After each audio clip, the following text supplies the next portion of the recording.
Welcome back, guys. Welcome back. Welcome your way back to your friends at Movie Minds. Movie Minded. Movie Minded. So yeah, man. What's going on? This is the way back review, starring Ben Affleck. Ben Affleck. Yes, this is a movie about a man that has alcohol problems. He's an alcoholic, and Ben Affleck does a really probably a very familiar and relatable and realistic in this. Yeah.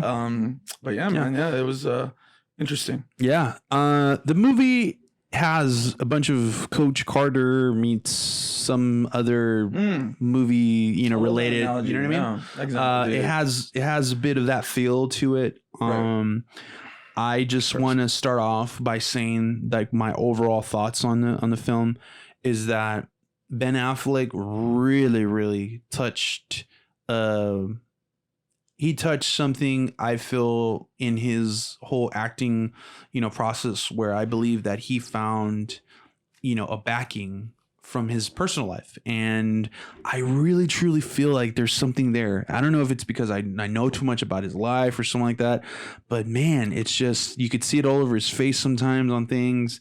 And it was so good, man. It was really good. His performance, and I'm just going to say it, it's probably one of my favorite Ben Affleck performances of all time, really. And man, it's just so good. It's his performance in itself, amazing. I truly think that this is one of his best. Let me start off with telling you guys what I feel as far as the bad things of this film. Okay. You're not wrong. The film, if I would have to say a couple of things, is some of the characters in this movie, especially when it comes to the family and things like that, I felt they all gelled well together. There isn't very much wrong with this movie other than the fact that sometimes the scenarios that he puts himself in are a little extravagant or a little like, wow, you're really going to do that again? But then again, the situation at hand could call for something like that, absolutely, as well. And so there isn't anything bad about the movie, but there was little areas where, again, man, where sometimes the pacing for me didn't work, and sometimes it went too long in areas where I felt it could be shorter. And so and I don't want to say that when I don't like a movie very much, because there's some movies that are just bad because of the content in it. And I don't want to say that about this movie. This movie didn't have bad content, but it did have little slow areas that lagged for me at times. If I have to say one thing, they really hammered in that he's an alcoholic in this movie. They really hammered in a lot, and I feel like sometimes they went a little too long, if I may say. Maybe for some people it was fine, but for me, I just felt, okay, we get it. Like we totally get it. Let's continue, because the movie is an hour and 48 minutes long, and so that's fine. But if you're gonna do that, then I really want to see. You have a 2-hour movie. You could cut it shorter with grinding a little bit the edges of it. And so that would probably be the only bad thing that I would say about it. Do you have any bad? I do have bad things about it, and I don't necessarily agree on the whole pacing part of it. I think it was well paced. As a matter of fact, I think the third act of it is like really well thought out. The way that they give him a win on the whole process of him recovering, and then he falls back, and the whole fallback and backsliding of his recovery to sobriety. He is given an opportunity to not give into his fallback, but he's given an opportunity to move on and move forward. But the turmoil that this guy is going through, and like the emotional suffering that he's going through is really well depicted. And it takes a lot of time to get there, because at first you don't know what's going on. Well, why is he in this process? Why is he an alcoholic? Right. And you start judging him. I know I did. I was like, dude, you're drinking beer in the shower? Like, that's crazy. And so, and I get it. I get that point. But when the resolution of the whole story in third act brings him back to his drunkenness, pretty much, right? It's really like I felt for him, like my heart like went out for him and his addiction and his abusive relationship with alcohol, and you could see how much suffering he's going through in this whole third act. I think the pacing was amazing in my opinion. The thing that I do feel, and then back to what you asked me as to what I didn't like, is the cinematography. I didn't like what they chose to do as far as picture wise and like, you know, just camera angles and stuff. Sometimes Maybe that's what I mean. I saw some more than the pacing. I saw some angles that looked like indie film, like part like just different. Like I could tell how they changed from lens to a lens in the same like picture in the same frame. And that affects all that, and though. dude, like what you're saying right now, like seriously, that affects pacing. No, dude. I agree because it takes you out of it, right? Yeah. So I would say that's just that third act that you're saying, because it isn't something that's very regular in movies. They did something different there. They absolutely did, and I liked what they did. Yeah, but I did feel like it messed a little bit with the way that I was enjoying the movie in a way. And that way. And that's all I'm saying. Every single time I saw that, because they did it a lot. And I would say, it's because it's a style, or it's, you know, they're going for the indie film, right? You know, I'm sure nuance that's what they were trying to. Nah, man, like you could tell the inconsistency of shots, and with inside a specific frame. Even when he met up with his ex-wife, there was this one shot where, like, dude, all you could see in the shot was glaring. Like there was light here, light there, light under here, light. And it's just red dots in your face. Why would you pick that shot? Like, what's the freaking point of that joint? Like, I really don't get it. Like, and then literally seconds later, clear. Like a brand new lens, different thing. Maybe they had to re-edit or reshoot that part. Maybe it was something in the post.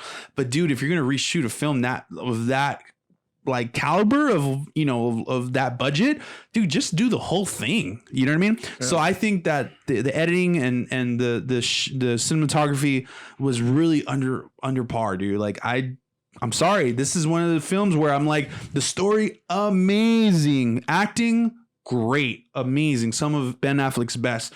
The directing, maybe it suffered a little bit. You know, I just, and I feel like, and another part of it, which it does talk about the pacing, but I get it. What they were trying to make it smaller, is the whole basketball adventure that he had, like really trying to get the team up. I feel like they rushed that a little bit too much.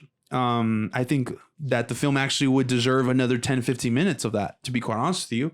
Seeing the players get more chemistry with each other, seeing more interaction with his other teammates or with the coaches and stuff. I think that would have benefited from it. Making it so short, I think it kind of affected the pacing, in my opinion. That's what I was saying, is the pacing was a little off to me, and a lot of these things affect it. You said that it was like unnecessary shots, right? Yeah, that there was some. I think those are necessary, but they didn't show us everything. I think felt that's like this movie, and I literally said this walking out. I said, "Man, dude, it felt like I could have grabbed any camera and did a lot of the movie angles that they did in this movie." That's literally what I said. So when you said that, I'm like, dude, yeah, exactly what I said. The movie, its pacing, when you have those kind of shots and when you do certain things like this, and when you left, it does affect that. So, but the saving grace of this movie, it's its plot and how, guys, this is one of the most heartfelt plots that I've ever come across in cinema, and it has to be said that I wonder why they didn't release this during Oscar consideration. Now, I'm not saying that things like this, you know, and I'm not saying because the movie is that great. I'm saying because some of the performances in this movie were very, very good by Ben Affleck. And I also agree with you that I think he went somewhere where he hadn't gone before, but it wasn't necessarily very far or very far-fetched for him to go. Yeah, because he lived this, and he's been very open about his life, about what he's done. And, you know, I did have an issue with alcohol, and, you know, I was going through some bad stuff, and I feel like a lot of us go through it, you know, and I'm getting out of it now, and I'm, you know, and I'm doing the things that I need to do to get better. And so I love that about it. I love how he's been advertising and marketing this movie. He's been doing a great job. He went on NBA Inside the NBA with Charles Barkley. Oh, cool. And he's just always, you know, he's a big Tom Brady fan, right? Mm-hmm. And he's like, because Tom Brady right now, nobody knows where he's going to go to, you know, a bunch of teams want him, or he's going to stay at New England. And so, I'm sorry, I totally trailed my train of thought. Talking about NBA, he interviewed with Charles Barkley. Yeah, with Charles Barkley. I'm sorry, Ben Affleck. Mm-hmm. Ben Affleck. And so he's just like, oh yeah, me and him, you know, text all the time. And so there was a really, really cool chemistry with them. But then Shaquille O'Neal tells him, he's like, so how are you doing with your alcohol problem, basically? Dang. And he got pretty uncomfortable when he got asked that, but he answered it like a true OG, you know? Mm-hmm. Cool. And so I'm really happy with this movie, man. This movie really takes you places that you not necessarily want to go. It's uncomfortable. It's uncomfortable. But it's very real, and it gives you a heart, and makes you get exposed to another set of thoughts, and where people, like, it really gives you even more compassion for people out there. Yeah. He did a great job with how he did that, and I you know, I tip my hat off to that guy. Really, really good. Bringing awareness to mental health. I think this film does that really well. I don't see how anyone could talk about, you know, addiction or, you know, to alcohol without talking about mental health. And he portrayed that really well, and how you could go into that, and how he was a very happy father, you know, and something happens, and, you know, and why his road to alcoholism went the way it did. Something terrible happens to this guy, and that's why he's drinking. Yeah, guys. it was so good, guys. You guys go find out what that is, and you won't film regret really portrays mental health really well, and it talks about it. Absolutely. So, overall, what's your overall? I'm definitely giving this film 4.6 is my score. I loved it. It really, it made me cry. It made me cry. Anytime a film can make me cry, it's definitely in those fours, you know. Yeah. And it was very, very good. And so, a 4.6 is a very good score for it. Yeah. I want to give it a 4.5. I was going to do that. I just, again, all the things that we said. I really hate the cinematography on this thing. They could have just put a little bit more effort into that. That would be great. I believe you're right. Honestly, it killed a lot of things. And but the story, man, so good, rewatchable. Wow, absolutely rewatchable. Great job. I agree Ben Affleck with the back. basketball team. They needed a little bit more time. And I really like the lingo though. Like, you could really see Ben Affleck really knowing his stuff, like his character knowing his stuff. This guy cusses at those kids, and that whole process of the priest and his relationship. Amazing. The one thing about this movie that made me laugh so much. Ben Affleck is like cussing at these F-bombs everywhere and chicken SOBs to the refs. Yeah. And he coaches for a church. Yeah, for a Catholic school. Church. Yeah. And every time he's coaching, there's always a priest there by him. And so this priest is just looking at him like, oh my God, what are you doing? And so he sits down and talks to him about it. And he's like, man, you have to change that way about you. And then Ben Affleck says, come on, do you really think that God gives an S what I'm yelling to these kids? He's like, actually, I do. I do think God gives an S. And he does give. And he got kind of humbled and came back and got better. Not too much better, but to some degree, I guess. Whatever. But that was a really funny moment. It was great. In the film. It was great. Yeah, the whole kids and the captain that was the captain before. Yes, that transition and the that was captain, really good. Amazing. The relationship between the. Jeez. I'm telling you, this is a great movie, man. You guys 4.6, man. I put 4.6. That's huge in my. I loved it. Yeah, and I had a lot of problems with the pacing and a lot of problems with the camera work. So anyway, all right, guys, there it is. There it goes. There's a lot of stuff to watch in movies. If you haven't watched Invisible Man, also watch that. Yeah, great. you guys. So anyway, Go see him, like and subscribe. Tell us what you think about the reviews. Press the like button, please, you guys. por That helps favor. us out. And, you know, we always really, really love doing these reviews for you guys. Let us know what movies you would like for us to go watch as well. Yes. So, other than that, stay movie minded. Yeah.